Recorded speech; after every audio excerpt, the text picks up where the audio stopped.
자, 우리 첫 번째 2분과 구술 면접. 여러분들이 가장 어려워하는 분과입니다. 육사의 분과 중에서. 자, 두 개의 문항이 나와요. 항상. 구술 면접이 하나 나오고, 그 다음에 찬반 논의 이 두 개가 나와요. 구술 면접은 주로 역사관, 안보관, 국가관, 장교관 등과 같이 분과 관련된 가치관을 확인할 수 있는 것에 대한 게 나왔고, 찬반 논의 같은 건 우리 시사 이슈, 우리 학생의 입장에서 조금 생각해 볼 수 있었던 시사 이슈. 가령 정시를 확대하는 게 나은지, 수시가 많은 게 나은지, 라든가, 아니면, 양심적 병역 기피에 대해서 찬성해야 되는지, 반대해야 되는지.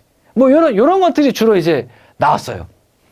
자, 그래서 두 개의 문항이 나오고, 면접 내용은 이렇게 가치관, 국가관, 안보관 등등 가치관을 평가하는데, 그 평가 요소, 자, 올바른 국가관, 역사관 갖고 있는지, 그치?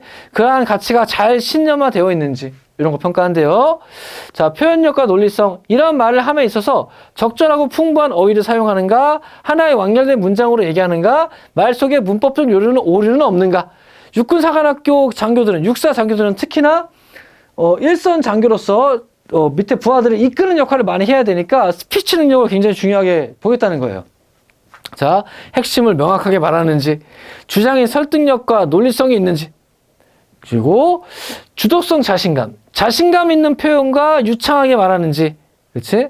적극적이고 능동적인 태도를 보이는지, 이해력, 표현력, 질문을 경청하고 핵심 내용을 잘 이해하는지, 즉 자기 말만 하려고 하는 게 아니라 남의 얘기도 잘 듣는지, 타인의 의견을 존중하고 자기 의견을 차분하게 제시하는지.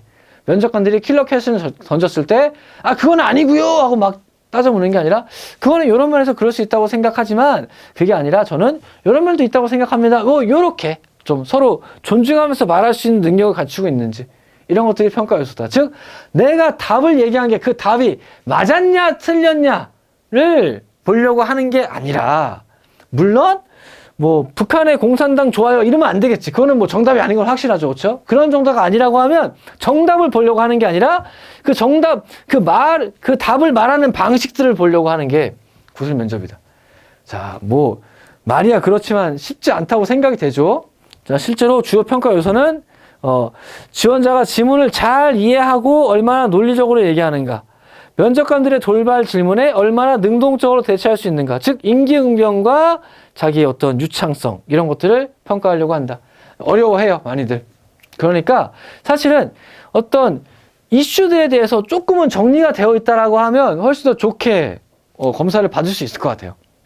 물론 제시문을 주긴 하지만 그 제시문의 내용을 자기가 미리 알고 있었다면 훨씬 더 시너지를 받을 수 있겠죠, 사실. 자, 실제로 어떻게 이루어지냐면, 일단 대기실에 앉아 있을 때 제시문 두 개를 부여해줘요. 하나는 구술 면접에 대한 거, 하나는 찬반 양론에 대한 거, 이런 거. 다만 작년에는 매우 특이하게, 자, 문제 공개하겠습니다. 작년에는 매우 특이하게 하나는 찬반 양론을 주지 않고 육사의 교육 이념 관련된 어떤 스크립트를 줬다는 거예요. 그리고 이런 인재를 키워내고 싶다라고 적혀 있는 거 보고 이렇게 얘기하겠대. 자, 그 육사의 교육 이념 읽었죠? 그 교육 이념이 잘 드러내기 위해서 본인은 어떤 노력을 하겠습니까? 그 교육 이념 중에서 가장 중요하다고 생각하는 건 무엇이고, 그 중요한 것을 달성하기 위해서 본인은 어떤 과정을 겪을 거죠? 이런 식의 문제를 하나 냈다고 합니다. 자, 한 문제 공개했습니다. 두 개 문제 중에서. 자, 요거를 공통적으로 얘기를 했대. 달라지지 않더라고요. 이 시사안보 문제는 조금씩 다른 문제들이 나오는데, 나머지 하나 문제는 딱 요거로 고정돼서 나왔다. 자, 다시 한번 강조하지만 이거는 작년에 이랬다는 겁니다. 올해도 똑같이 나올 거란 보증은 없어요. 다만 여러분들이 캐치해야 되는 건, 이런 식이구나, 이런 식의 문제를 하나 출제하겠다는 거구나 정도를 인지했으면 좋겠다.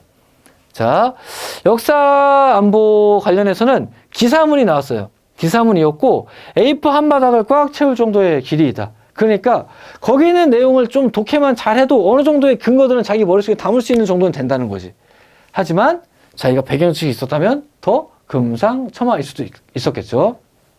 자, 10분간 생각을 정리할 시간을 주고 면접장으로 이동하는데, 이 10분의 시간을 잘 써라. 내가 무슨 얘기를 꼭 해야 될지 이런 것들을 잘 기록을 해둬라. 자, 이 기사문 쪽지 나눠준 거 2장. 하나는 육사 교육 이념에 관련된 거, 하나는 기사문. 요 두 장의 쪽지는 바로 가져가지 않는답니다.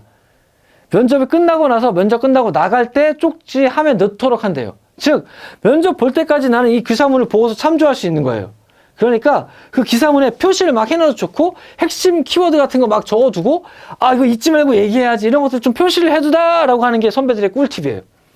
이렇게 해두고 나서 그거를 갖고 가서 면접을 보는 준비하는 동안 계속 활용하고 뭐 이렇게 그렇게 하는 게 좋겠다. 이거 굉장히 꿀팁 잘 기억을 해주고 분위기는 부드러운데 날카로운 킬러 퀘스천들이 나오기도 한다. 그러니까 쫄지 말고 정리해둔 거 위주로 잘 대답을 해라. 자, 아무리 힘들어도 키워드 잘 잡아서 그를 중심으로 이야기를 확장해보라. 뭐 잘 못하겠어도 키워드라도 잘 기억해서 가라. 라고 하는 게 선배들의 꿀팁이었습니다. 자, 우리 작년에 요 문제 두 가지 중에 나머지 한 가지도 많이 나왔던 거 하나 공개를 해드릴게요. 자, 작년에는 안보에 관련된 문제로 좀 많이 출제됐고 주로 중국과 관련된 문제들이 많이 나왔어요. 중국과 미국의 패권 전쟁에 있어서 우리 대한민국은 어떻게 반응해야 하는가 이런 류의 문제들 혹은 중국의 어떤 민족 말살 정책에 대해서 어떻게 생각하느냐 뭐 이런 문제들 중국의 어떤 동북공정과 중국의 확장주의에 대해서 어떤 식으로 우리가 반응해야 될까. 그럼 뭐 나올 수 있는 킬러 퀘스천들 거의 비슷하죠. 대부분의 학생들이 아마 중국과 미국 중에서 중국보다는 미국을 선택하는 대답을 했을 확률이 높고 그랬을 때 킬러 퀘스천 뭐가 나왔겠습니까? 아니 중국과의 경제가 중국이 우리 경제에서 차지하는 비중이 이렇게 큰데 그래도 중국 무시해도 되나요? 뭐 이런 것들을 이제 서로 주거니 받거니 하면서 이야기하는 게 이 기술 면접의 과정이에요. 자, 다시 한번 작년에 기출 한번 정리해 보겠습니다. 자, 역사 안보 관련해서 중국의 패권주의에 대한 문제가 많이 출제가 되었다. 중국과 미국의 대립구도에 대한 얘기가. 그리고 또 한 가지 문제는 육사의 교육 이념에 대한 걸 주고 그 교육 이념을 실현하기 위해서 어떠한 노력을 할지, 어떠한 교육 이념을 중요하게 생각하는지 이런 것들을 물어보는 문제가 출제되었다. 올해도 똑같이 나오라는 법은 없지만 기출은 한번 또 정리해보고 가는 거 나쁘지 않겠죠. 자, 선배들의 기출 정리까지 한번 말씀을 드렸고